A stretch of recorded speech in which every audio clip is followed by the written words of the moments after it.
Welcome everyone to the 2020 New Mexico House District 70 Candidates Climate Forum. I'm Artemisio Romero y Carver, and I'm a leader with YUCCA Action, the host of today's forum. I'm an incoming senior at the New Mexico School for the Arts and excited to be involved in the election for the first time.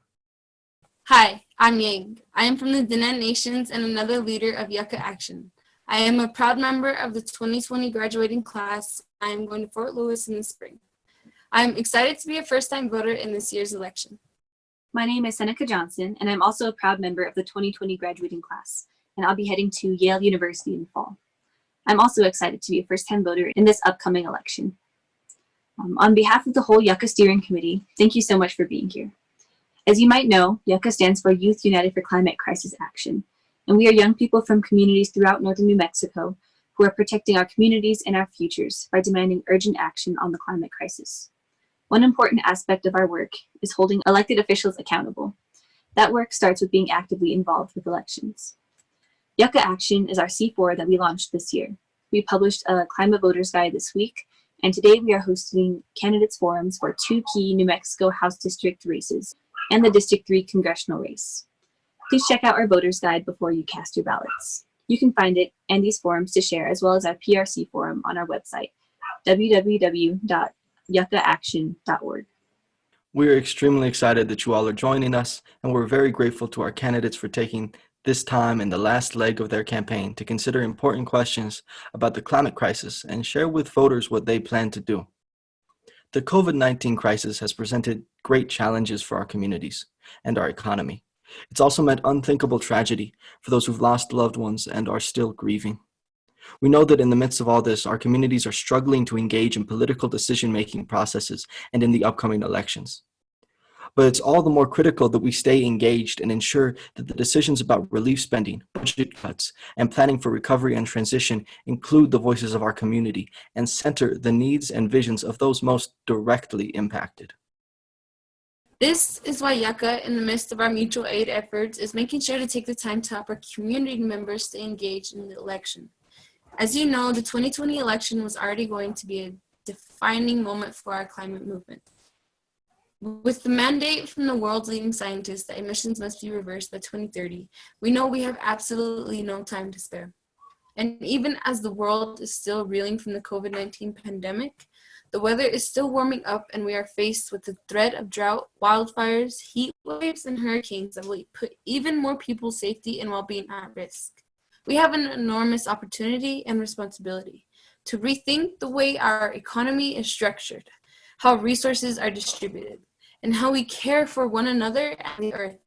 We need to rise to the occasion, and we need bold leadership that represents the voices and the will of our people. Because we are young people in northern New Mexico, we have chosen races in our communities to put a spotlight on. This forum features two of the candidates from the District 70 race. District 70 is a large district in northern New Mexico that spans San Miguel, Santa Fe, and Torrance counties.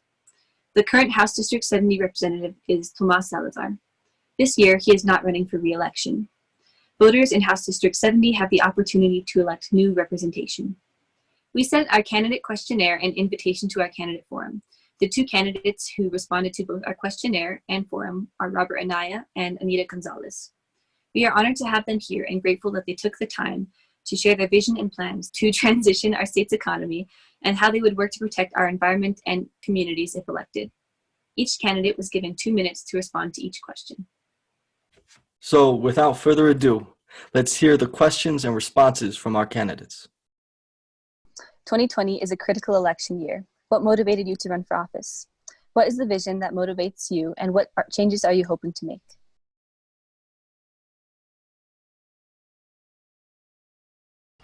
So I was born in a small community of Galisteo, New Mexico. I currently live in Las Vegas, New Mexico, but I was born in the small community of Galisteo. And it was there my parents, my mother and my late father and my family and community taught me how to help people, essentially, to help our water association, to work in the fire department, but to be a neighbor and treat others as you'd like to be treated. And so from that inception, being in Galisteo and growing up there, and throughout my whole career, I've always wanted to try and help others, especially those that are less fortunate. So like I said, I spent time with the Water Association, the Fire Department. I spent over 25 years of service in government, worked in the private sector, and through all those experiences, I had the opportunity to help people. I was also elected to the Santa Fe County Commission, and in that capacity, got to help people all the time with different challenges and needs that they had. So primarily, that's why I'm running. I'm running to represent people and help them out.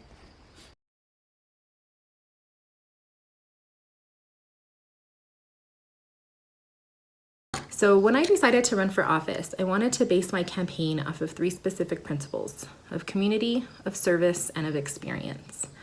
I love this place. This is where I was born, this is where my family is from, and this is the place that I have decided to call home and that I hope my family will call home for many generations. Working in nonprofit, I firmly believe that it is up to all of us, that we each have a responsibility to give back to the communities in which we live. And lastly, experience. My entire career, I have worked to promote educational equity across the state of New Mexico. And I think that I am the candidate for the future of District 70. As a mother myself, I have a vested interest to make sure that for future generations that this place continues to grow and to continue to thrive. And I'm willing to do anything I can do in my power to make sure and see that happen. Thanks. Who is your constituency? So District 70 encompasses the majority of San Miguel County, about half of Torrance County, and a sliver of Santa Fe County. If you look at San Miguel County as a rectangle, it does cover east up to the communities of, or to the community of Trementina. It goes through Las Vegas, through the valley, through the ranch areas, up the I-25 corridor, and ends in Roe. If you're looking at Torrance County, it does cover the east half. So that's half of Moriarty. It also covers the communities of Estancia, of Willard, and Encino. And in Santa Fe County, the sliver that it covers connects or joins the portion of Torrance and San Miguel. Here in District 70, representing the communities of Las Vegas and San Miguel County, the whole county and the valley, southern Santa Fe County and Torrance County. What policy changes would you make to protect our communities from the climate crisis and prevent ecological collapse? So, if elected, I will support the Energy Transitions Act and our participation in the U.S. Climate Alliance. I think both of these are monumental pieces of legislation and policies that really set a roadmap and set benchmarks for where we want to see our state in our position to battle the climate crisis. I think first and foremost, the key to meeting this is investing in renewable energy. I think both for our revenue stream and both in response to this climate crisis. I think it is a critical need to look at other places of where we can get our energy.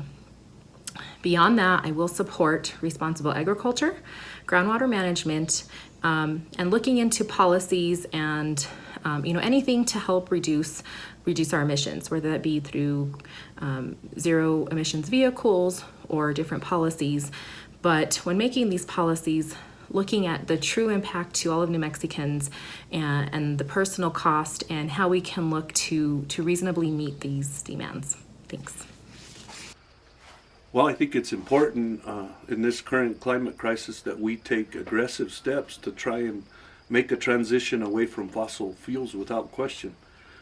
That's not going to happen independently, and it's not going to happen from individuals, but it's going to happen from the collective work of everybody throughout the community. I think one of the most important things that I've seen is education is really needed relative to people understanding the science of global warming. Not enough people basically understand how detrimental it is to our environment and our livelihood as citizens. So I think at the root level, it's going to be important for us to really come together, come up with some structured education plans to be able to deliver that message. And not just in the school systems, absolutely K through 12 and higher education needs to carry that message. But we have to have good, strong messaging and education that crosses the whole spectrum across every generation of people in our society. It'll start there. Then we need to go to the science. We need to talk to the experts and the scientists and transition into what we need to do to transition away from fossil fuels. We can't abandon fossil fuels overnight, and they have to be part and parcel of the solution.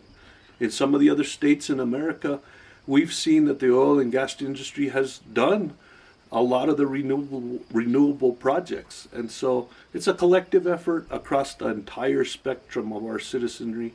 It's going to take education and focused, targeted plans that we work through together. Our current economic system relies on the creation of sacrifice zones, communities in our state that have had to bear the brunt of health and environmental costs of the extractive industry that is funding our state budget. These communities have largely been indigenous and other marginalized communities. What will you do to put an end to environmental racism?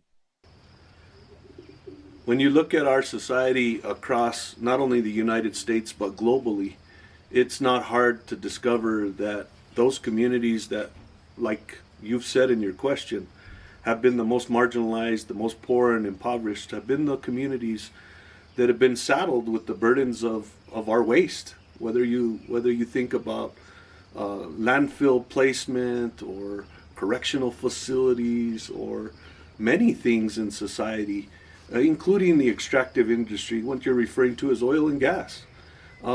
That said, I think without question, there has to be a responsibility by everybody and anybody to understand what those injustices are, first and foremost, and I do, but then also understand that within those communities, there also has been some definite benefits to those economies. And so there's no question that relative to what's happened in the Four Corners and southeastern New Mexico, there's been challenges and problems with those extractive industries, but we also have to recognize that there's also been economic benefit and good jobs in those areas. So how do we work to transition away from the extractive industries into more renewables, and how do we do it to bring those communities up together as opposed to just turning the spigot off overnight? That's the realistic challenge that we all face and that we're all going to have to work through together. We have to collectively work through the transition of renewable energies. We can't do it independently, and it has to take into consideration environmental justice and responsibilities, but also economic justice and good jobs for those economies as well. Well, I think the key to ending this is to focus on education and on advocacy. I think the more that residents become informed, I think the more that residents of these communities will advocate for themselves. Also, another key is to put in place legislators that'll truly fight for these communities and make sure that their well-being is always at the center of any decisions that will impact their communities. I think oftentimes when you're looking at projects, it's really easy to look at the short-term immediate results and the short-term immediate benefits, but it's really important to bring to light all the long-term effects, whether they be positive or whether they be negative, to make an informed decision for your communities. What are your plans to transition our economy off of fossil fuels in the timeline scientists have given us? Can you publicly pledge to support the creation of a just transition study and fund to identify alternative revenue sources for our state budget and invest in community-driven climate mitigation and adaptation strategies? So I think for us to transition off, I think the first step is to definitely invest in one of these studies to really see where we're at and the true impact that these industries do have on our communities. And I think going forward, working with industries to set realistic benchmarks in place to where we can work with current industry to set staged measurements to where they will continue to lower their emissions, and at the same time putting in place our investment into renewable energy.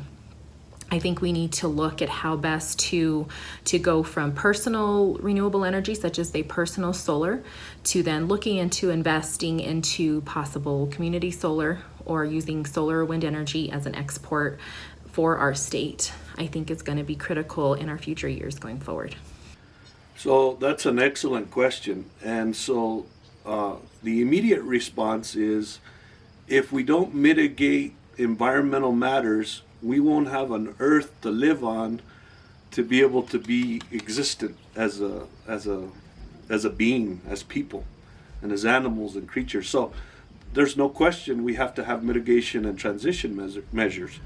What we absolutely need to do as part of that, though, is incorporate what we rely on in New Mexico. With this pandemic, we're in the biggest economic crisis and challenge that we faced as a society, going back probably to the Great Depression. So that said, it would be not very prudent to think that we could abandon one of the single most primary economic resources in the extraction industry overnight.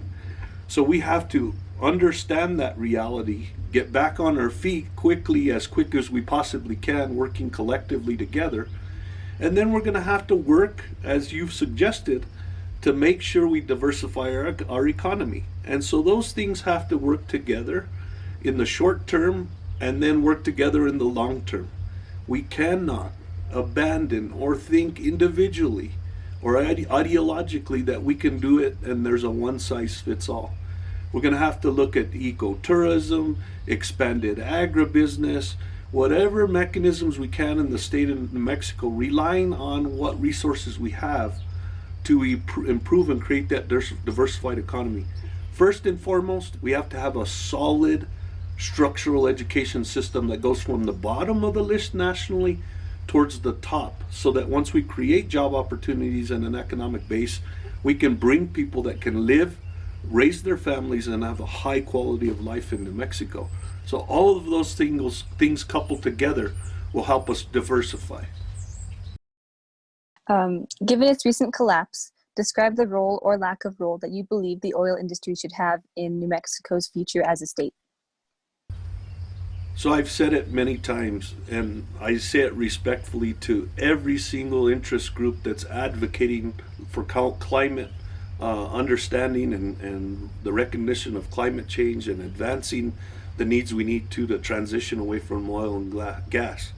All of those things said, it's not an independent solution. We're going to absolutely have to work together to be able to embrace the challenge and work through the challenge. And that challenge includes coordination and cooperation with the oil and gas industry.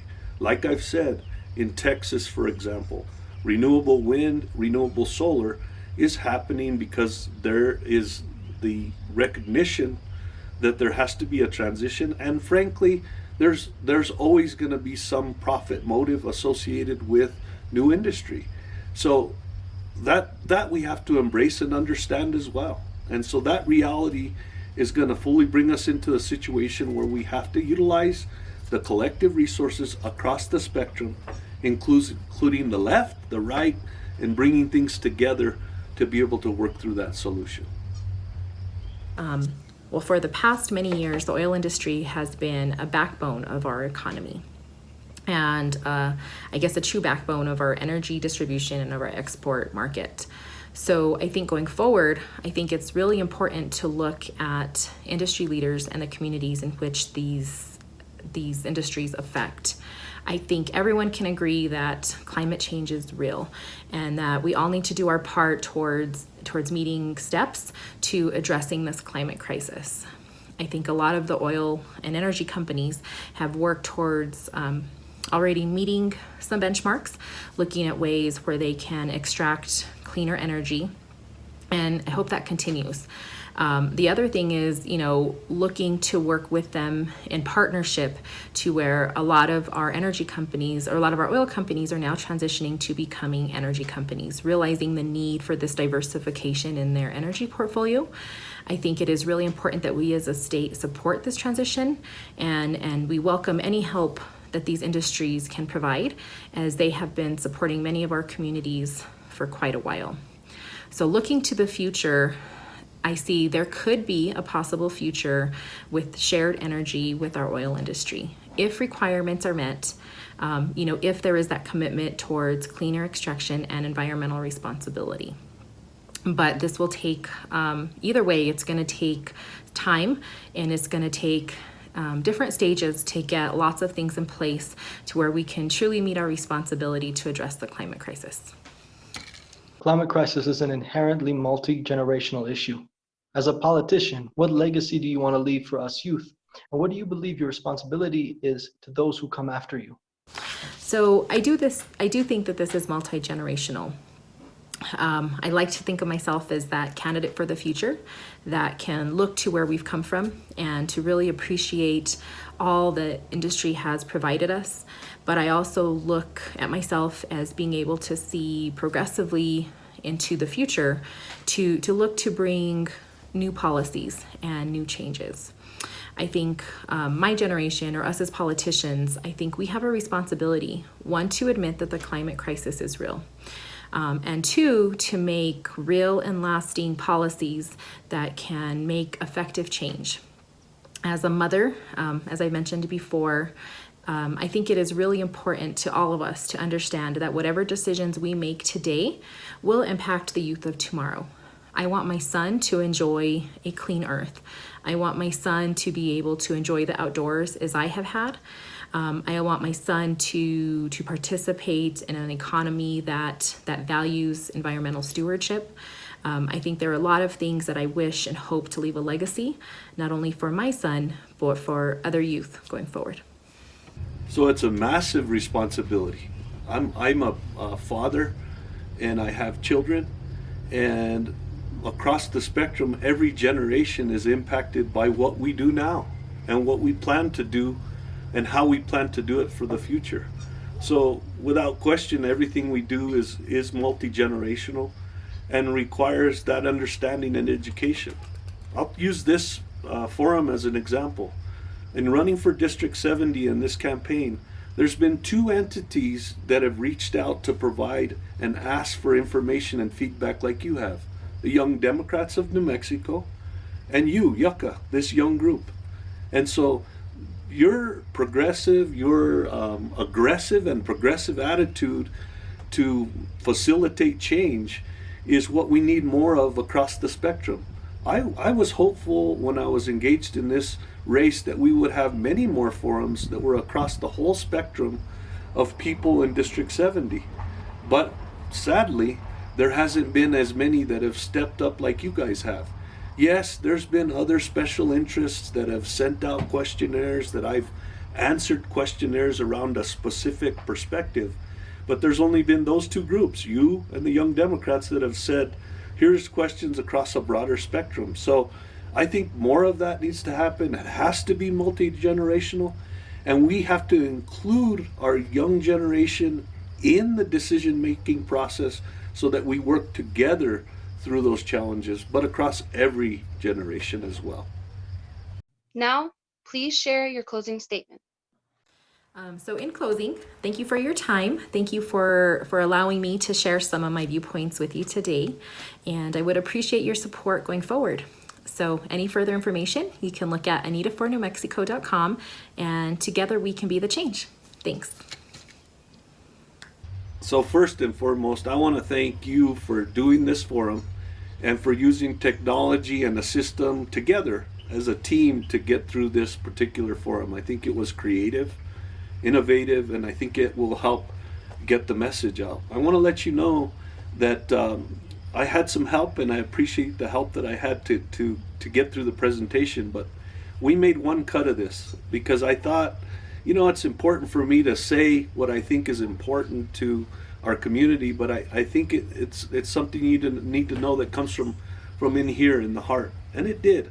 And so maybe I garbled a few of the words, but I did what I thought I would do just off the cuff so that you would understand that I have a background and experience that can help advance District 70 in working with all populations like you, like the young people that are concerned about climate change and concerned about what we're going to do to take aggressive steps in collaboration, I'll say, with everyone. We can't be exclusive. We can't leave people out. We have to incorporate everyone across the whole spectrum into the decision-making and planning process to make things that happen. So I'm going to say this. My dad used to say, there's people that make things happen, there's people that watch things happen, and people that wonder what the heck just happened.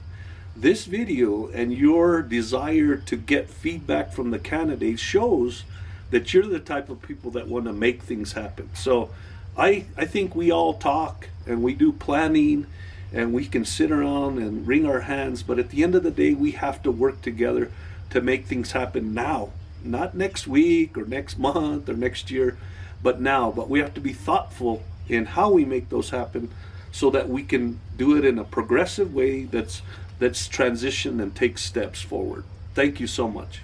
Thank you all so much for your responses, and thank you to all of our viewers for tuning in and staying engaged.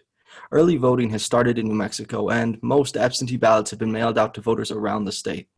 Before you fill out your ballot and send it into the county clerk or head to the polls on June 2nd, please check out our Climate Voters Guide at yuccaaction.org to learn more about where these and other candidates running for office in New Mexico stand on the climate. We need to get out the vote. Join us for a series of phone bank events in the next 2 weeks leading up to the election. You can sign up at www.yuccaaction.org. Please join us for the next Candidates Forum, U.S. House of Representatives District 3, today at 5:30 p.m. Thank you so much again to the candidates and the viewers. Stay safe, everyone.